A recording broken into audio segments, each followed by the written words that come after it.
Alright, let's talk about property value increases in MoneyGiant. Now, the first question we need to ask is, why do we need the value increases? Well, we need them because that's how we're going to win the game. Now, I still have my property here, which is Beverly Hills. It's a favorite property, and I'm on the first row. And I can't borrow any money off this property because I don't have an increase. Now, the reasons for the increase is going to increase the value of the property because you're trying to get to the colored areas because that's where the millions are at. And secondly, the rent, every time you get an increase, the rent is going to increase on that property. And thirdly, the amount that you can borrow off that property is also going to increase. And so there are a lot of good reasons to get property value increases. And there are three ways to get them. The first way is to land on your own property. So let's say, for example, I'm over here on Miami Lakes and I need to roll a 6. So let's assume that I roll a 6 and I'm going to go 1, 2, 3 to stop at the inside circle, 4, 5, 6. And that puts me on my property.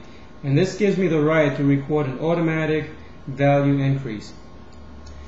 Alright, so that's one way.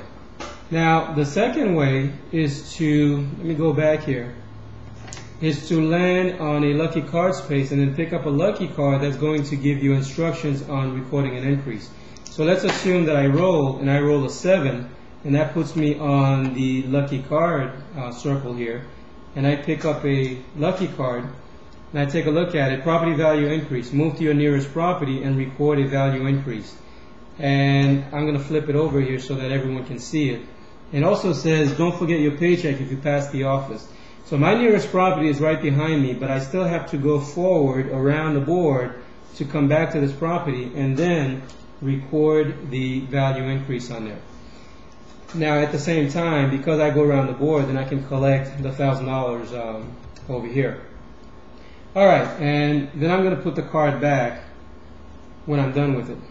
Now the third way, and this is where the game gets really interesting because I know players that have really mastered the concept of adding money to their properties and makes them win the game faster.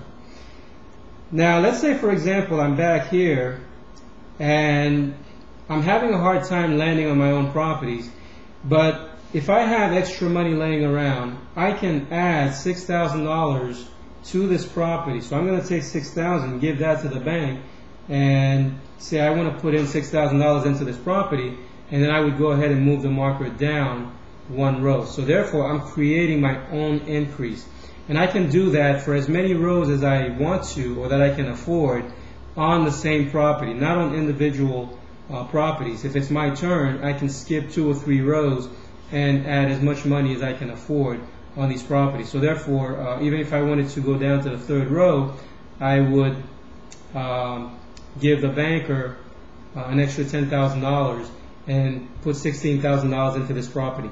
Now it's the same thing, or you do the opposite when you're borrowing money.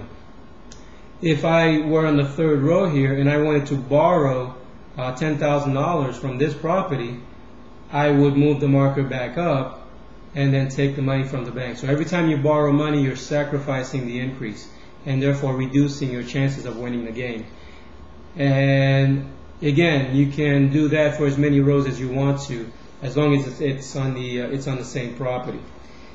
Now, obviously, you have to wait until it's your turn to be able to either add value to the properties or borrow money from the properties.